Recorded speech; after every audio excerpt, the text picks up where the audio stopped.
America is not a racist country.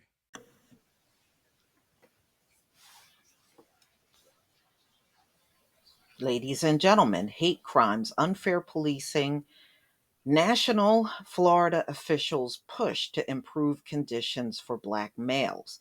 Well, you can't improve conditions for Black males if qualified immunity stays in place. And you have a president and politicians, both on the right and left, that don't want qualified immunity to go away. They want us to be out here and be sitting ducks. So, Black males in Florida and across the nation face extraordinary challenges from becoming targets of hate crimes and navigating a criminal justice system that can involve unfair police practices, convictions, and even death, according to civil rights leaders and members of Congress and federal agencies. The National Commission of the Social Status of Black Men and Boys last week held a roundtable discussion to tackle the problem in the fight for equal justice for African Americans. We began our work in January by deeming the year 2022-2023 as the year of the Black men and boys, said Florida Congresswoman Frederica Wilson. Y'all remember Trump was fighting with her on Twitter at one point in time. I'm sure you remember. The chair of the 19-member bipartisan commission that studies a range of issues from homicide and incarceration rates to poverty, drug abuse, inequality, and school performance. This national commission isn't built on politics, it's built on humanity, empathy. Yeah, well, you're not showing much empathy if you're not getting rid of qualified immunity. And they claim that, they have a desire for change. Wilson said during a virtual meeting, we must create stronger communities and equitable society for everyone. Speakers at the meeting pointed to George Floyd. Yeah, but y'all did not pass that bill. And you made a lot of promises to pass that bill, and you didn't. And other Black men and women have died at the hands of police officers while discussing how Black men with felony convictions struggle with jobs, education, and mental health issues from systemic racism. Well, see, you could end that by not allowing employees to just keep discriminating when somebody served their sentence. This could have been resolved a long time ago. Once somebody do their time, serve or pay their fines, you can't discriminate against them. But y'all have never done nothing about these employers that is just another form of discrimination.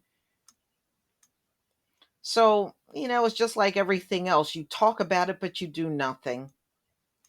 Christian Clark, Assistant Attorney General for the Civil Rights Division of the U.S. Department of Justice, argued that FBI data shows that during the pandemic, there was a rise in hate crimes committed against Black Americans, but you gave the hate crime bill to Asians. You claim during that time before it was passed that the Asians were getting attacked the most. We know that was never true. Just like it's not true now. Asians are not getting attacked most of the time. It's still, and it has been a very consistent thing for the last 500 years that we have been attacked the most. So we know Black people, including Black men and boys, are subject of hate crimes, including racially motivated threats and racially motivated violence at alarming rates, she said during the meeting. We must continue to do all we can to confront this crisis.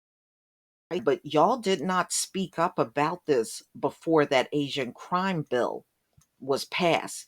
See, it's very convenient for you to say something now because that bill is already signed into law.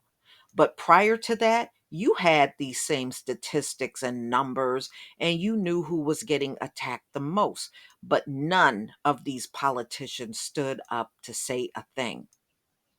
And the media was on it and on this whole thing too, because as soon as the bill passed, you haven't heard nothing else about black people attacking Asians. You haven't heard another word in the media. Y'all just did all of that to make sure that bill got passed. The world watched in the summer of 2020 as Americans from every corner of the country took to the street in demand for justice for George Floyd. And so many others who have lost their life, Clark said. And these protests were about shining a light on the need for a more fair criminal justice system, which you will never do, which you will never do. And see the lack of votes for the George Floyd crime bill, that spoke right there volumes about the politicians. All right. 2020 report released in August 2021 by the FBI revealed that Black Americans in the United States were targeted the most by hate crimes compared to other racial groups, with 2,871 reported incidents nationwide.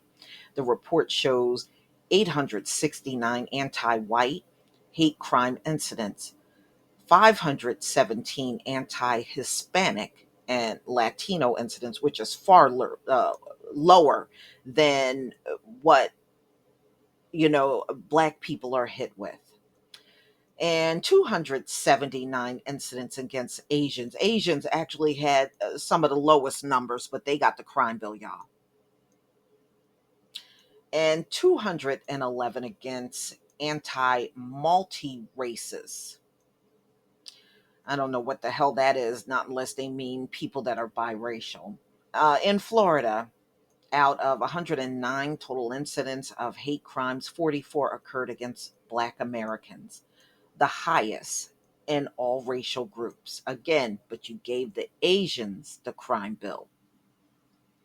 The tragic killing of Ahmaud Arbery is one recent example, Clark said, adding that the three men involved in the killing of Aubrey in Georgia were convicted on federal hate crime charges. And these convictions make clear that Mr. Aubrey was of his race, she said. Meanwhile, many African Americans believe they've been unjustly targeted by police officers, according to a 2020 survey from the Pew Research Center.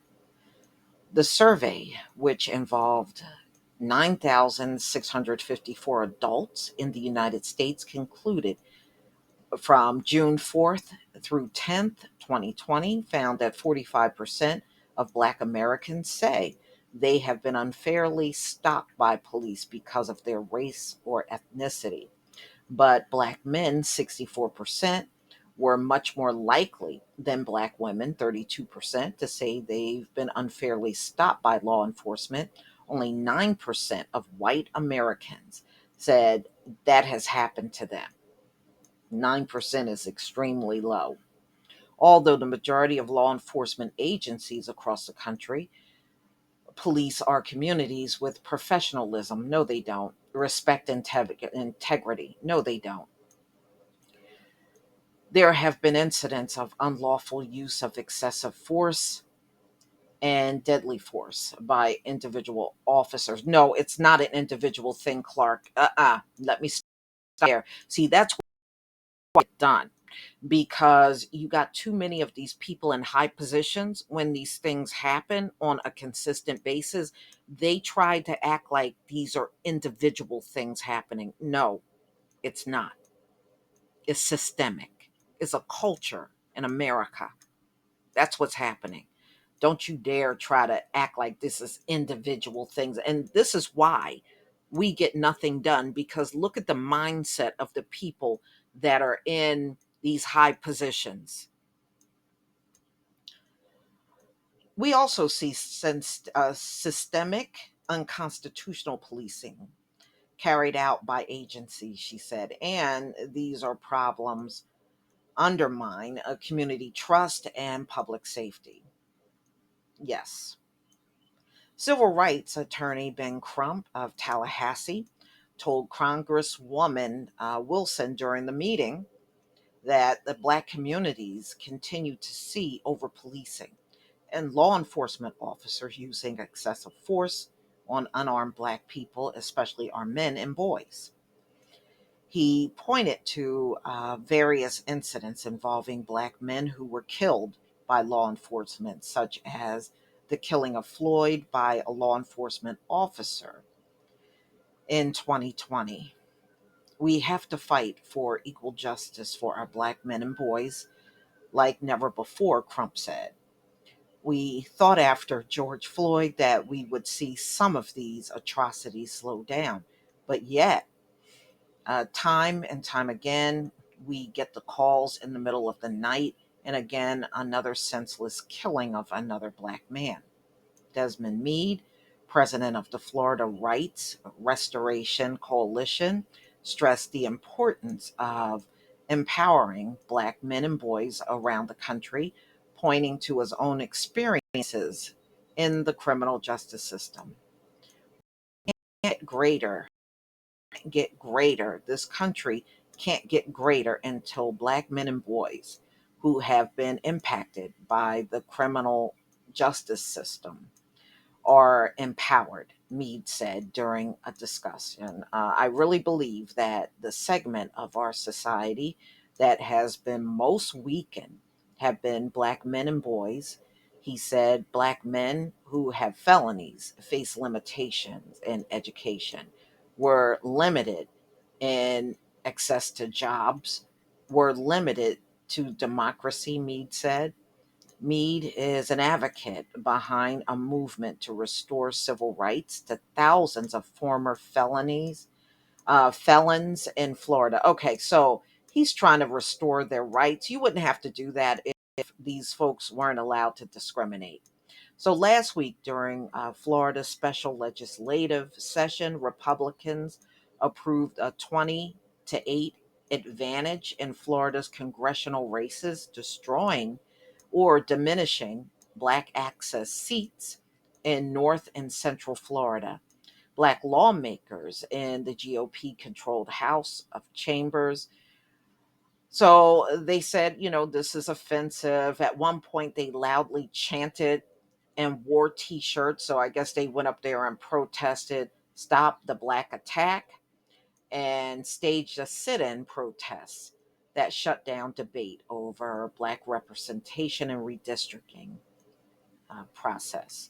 So the bottom line is, as long as y'all won't do anything about qualified immunity, everything else you do is really counterproductive. And everything that you stated also justifies why, reparations is due. And y'all know we are police completely different from the rest of the country. And you all are aware of that. Whether you want to admit it or not, you're still aware of it. And the bottom line is, until you right the wrongs the correct way, nothing is going to in this country. So, about immunity and give us our reparations. There's your solution. Please leave your comment and subscribe. Don't forget to hit on the notification bell, and I'll see you on the next video. Peace, family.